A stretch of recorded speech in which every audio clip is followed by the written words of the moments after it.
అందరికీ నమస్కారం.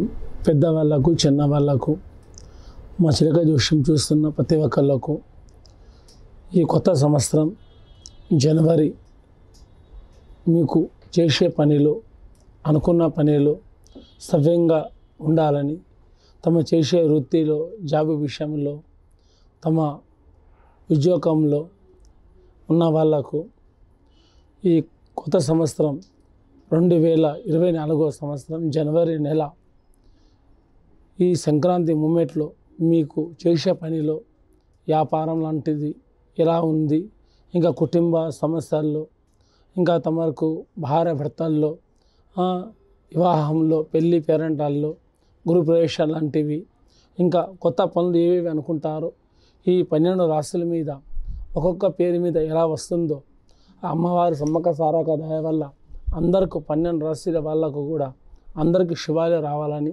అమ్మవారికి మనస్ఫూర్తిగా వేడుకుంటున్నాను. మీకు ఎలా ఉందో చిలకమ్మ ద్వారా చూద్దాం. చూడమ్మా, మిథున రాశి వల్ల జాతకం చూడు. 2024 సంవత్సరం మిథున రాశి వల్ల పేరు మీద చేసే పనిలో బాగుందా లేదా అనుకున్న సవ్యంగా రావాలి.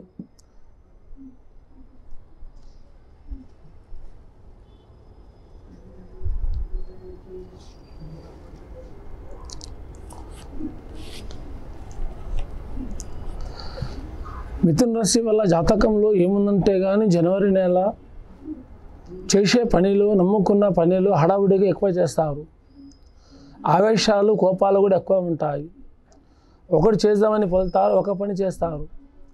ఎవరి మాట వినరు, ఎవరి మాట ఎక్కువ పట్టించుకోరు.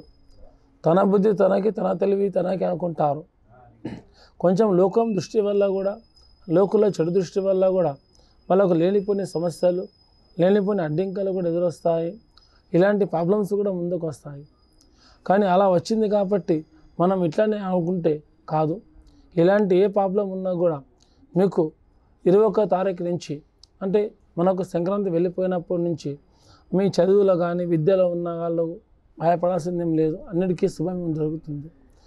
ఈ రాశి ఉన్నవాళ్ళు ఒక దేవుడిది యాత్ర, అంటే ఇదే యాత్ర వెళ్ళడం, ఒక మొక్కుపడి లాంటిది కానీ, ఎవరికి ఏ మతం చెందిన వాళ్ళైనా సరే ఈ ఒక యాత్ర వెళ్ళేసి వస్తే మీ కుటుంబంలో మీకు చేసే విధానంలో కూడా బాగా ఉంటుంది. కొత్త వాహనం కొనుక్కున్న వాళ్ళు, ఈ సంక్రాంతి తర్వాత కొనుక్కున్న వాళ్ళు, అంటే ఇప్పుడు సంక్రాంతి ముందు కొనుక్కున్న వాళ్ళు, ఒక వాహనం కొన్న వాళ్ళు కూడా, ఒక కొత్త గృహప్రవేశం చేసిన వాళ్ళు కూడా, ఏదైనా కొత్త ప్లాట్ కొన్న వాళ్ళు ఉంటే కూడా ఈ సంక్రాంతి ముంగట వేది మాత్రం చేయకండి. సంక్రాంతి వెళ్ళిపోయిన తర్వాత మీరు చేసుకుంటూ వెళ్తే మీకు సవ్యంగా జరుగుతుంది. ఏం పర్వాలేదు, చేసేవారు కొందరు. మీరు ఇదివరకు చేసినది, ఓపెన్ చేసింది అయితే నడుచుకోవచ్చు. కొత్తది మాత్రం మొదలు పెట్టకూడదు.